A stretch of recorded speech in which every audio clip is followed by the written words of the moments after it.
The video that you are about to see took place in the spring of 2010 in Durban, South Africa.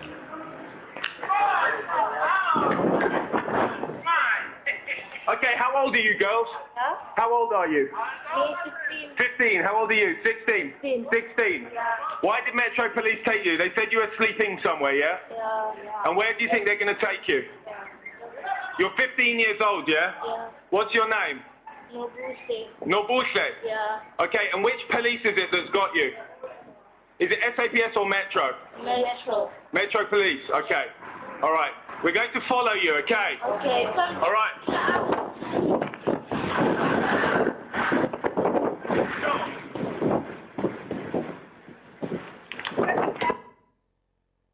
The girls in that van were 15 to 16 years old.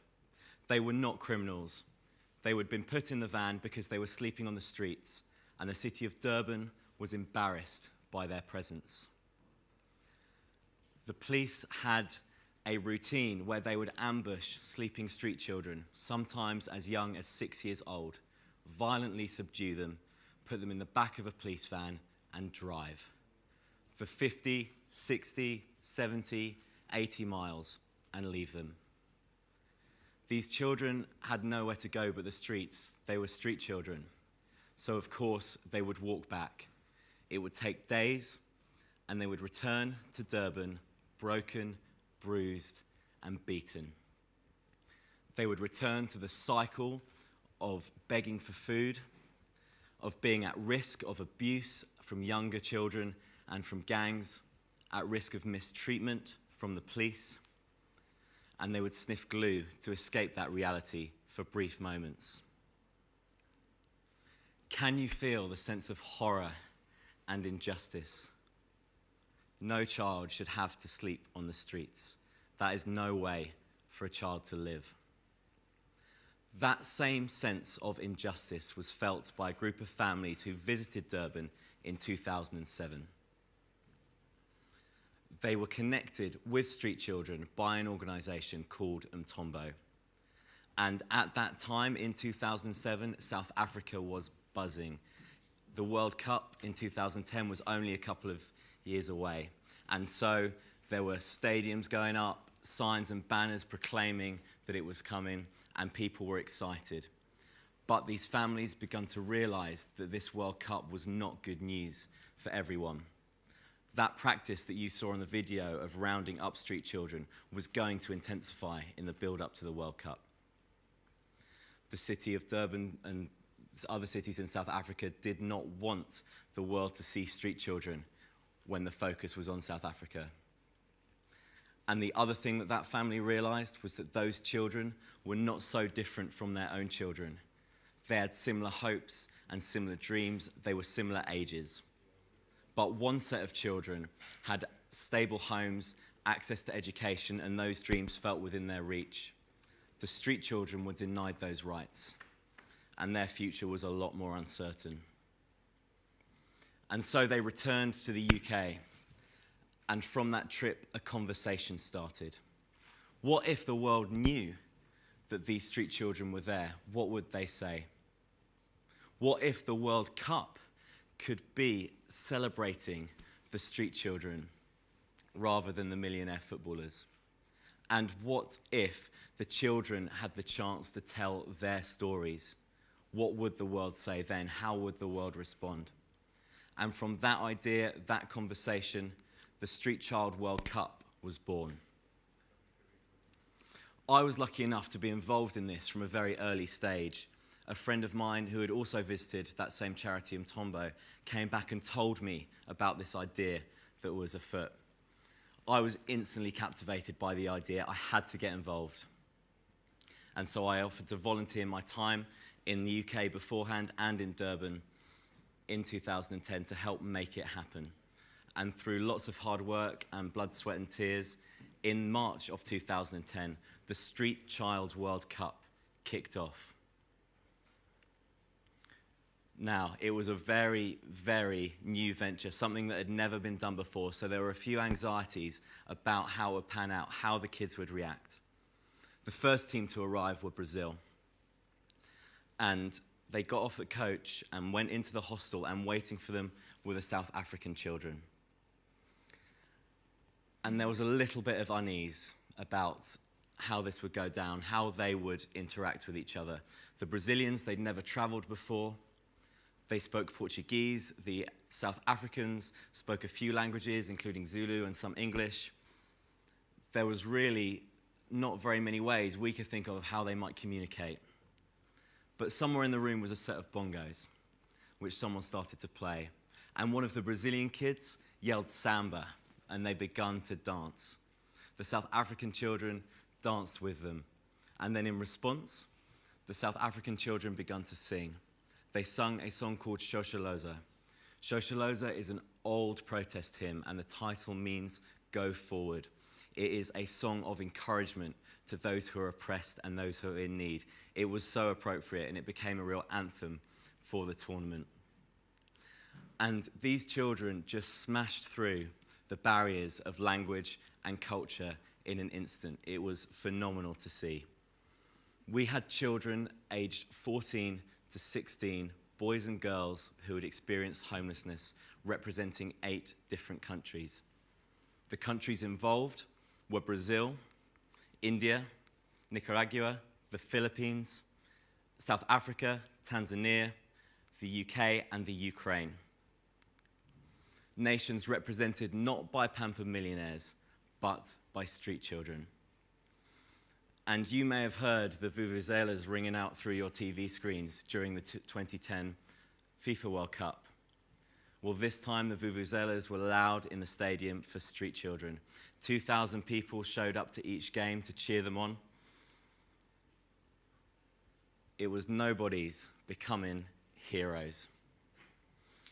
Now, as the tournament progressed, something incredible happened. They played football, and they began to realize, though, that football was not the most important thing that was happening over those 10 days.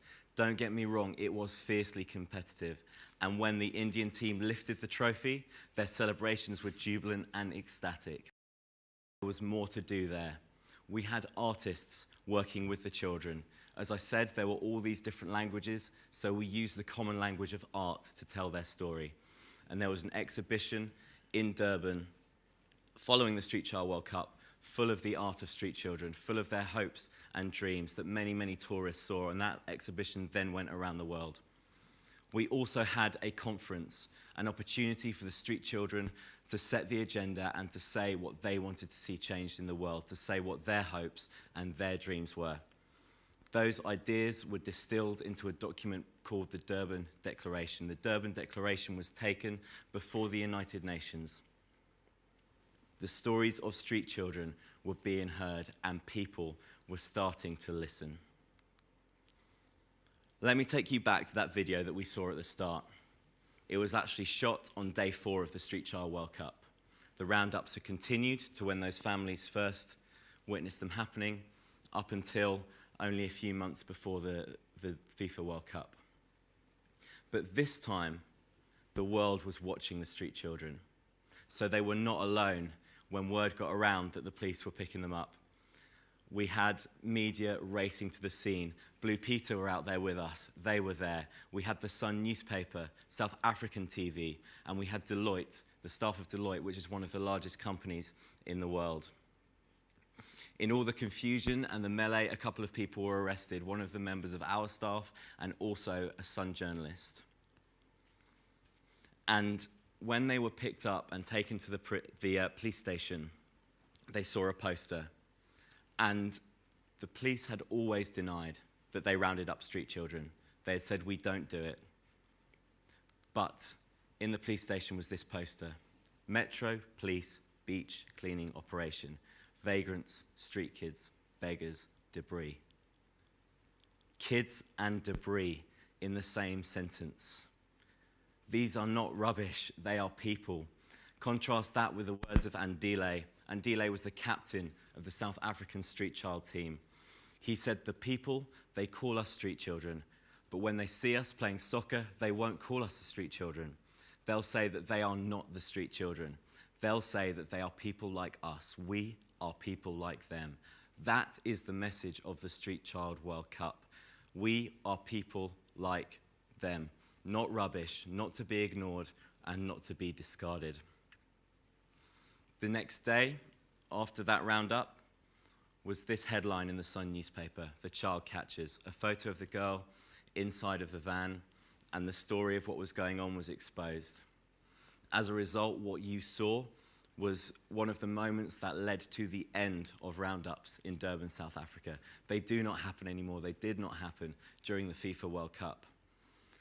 People saw that street children mattered and they responded. But there is still work to be done. There are still children sleeping on the streets. And next year, the FIFA World Cup is in Brazil. Brazil is the home of football, but it is also the home to hundreds of thousands of street children. And in Rio de Janeiro, death squads can earn up to $50 for the murder of a street child. So we are on the road to Rio. Next March, we are gathering countries together again for the second Street Child World Cup in Rio. There will be teams from 19 different nations competing, over twice the size. And from those 19 nations, there will be 25 teams split into a boys' tournament and a girls' tournament. The girls' tournament is a huge development for the Street Child World Cup, because often when we think of street children, we can think street boys. And the girls end up even more invisible, even more marginalized, and are at horrendous risks of exploitation and abuse. One girl who lives on the streets is Crystal. Crystal is from the Philippines. She is a bright, ambitious, and articulate girl. She has dreams of being a social worker. Crystal was born and grew up in a cemetery, a place of darkness and death. But next year, Brazil will be competing and participating in the Street Child World Cup. From a cemetery to the world stage, she is going to be a voice to the hundreds of thousands of street children and street girls who occupy the streets. What we aim to do is to show that these girls have a voice, have potential, and have talent, and Crystal will be an ambassador to them. Another nation competing is the African country of Burundi. And Burundi is a country where hatred 20 years ago led to mass murder and genocide. Hundreds of thousands of people were killed in a movement of ethnic cleansing in Burundi. And as a result, Dieudonné, who is taking the Burundian team to Rio next year, was left without a family. His father and 19 other members of his family were killed. He became a street child because of that. And on the streets, he began to look after other children. And the amazing thing about this story is the majority of the children he looked after were from the ethnic group which killed his family. And he has a dream that 20 years on, he can take children who are on the streets for the most part because of bereavement through this war. He can take a group of children from both tribes and have them working together and playing together and setting an example to his nation. Burundi shows just how far the Street Child World Cup can reach, where unification can be demonstrated by those who are most marginalized, most disaffected, and most rejected. So, where does all this leave you in Croydon? The tagline to the Brazil Street Child World Cup is, "I am somebody." This is a message from the street children that they are not to be forgotten, discarded, or mistreated. They are people. And so what I would like us to do is, in an act of solidarity with those street children, is share a poem. The poem is inspired by the Reverend W.H. Auden, and I would like you, as I say each line, to be on your feet and repeat the words, "I am somebody." So if we could stand up, please.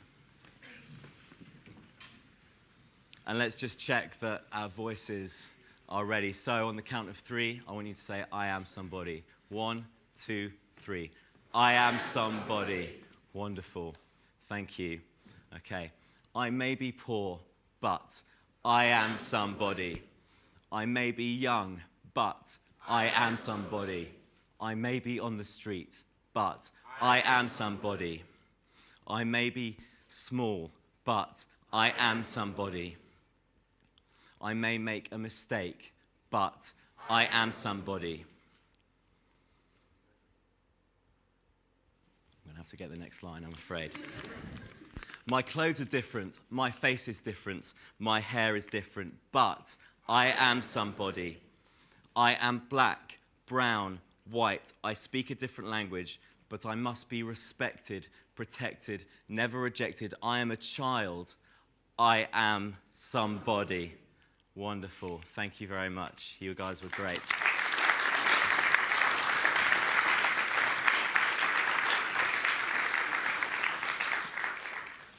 But this is also a message for you. You are somebody. You have a voice. You have Twitter. You have Facebook. You have YouTube. You have all the tools that you need to make a massive difference on this issue. Please share that tonight there are children on the streets, not nobodies, somebodies with potentials and with dreams and with hopes. Because as we have seen from Durban, when we unite behind these children and people realize that they are cared for, the governments act and respond and change can happen. So, don't leave this message here.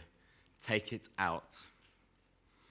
No child should have to sleep on the streets, and the best advocates for young people are young people. That is you. One idea and one spark changed Durban. How are you going to use your ideas and your spark to change the world? Thank you.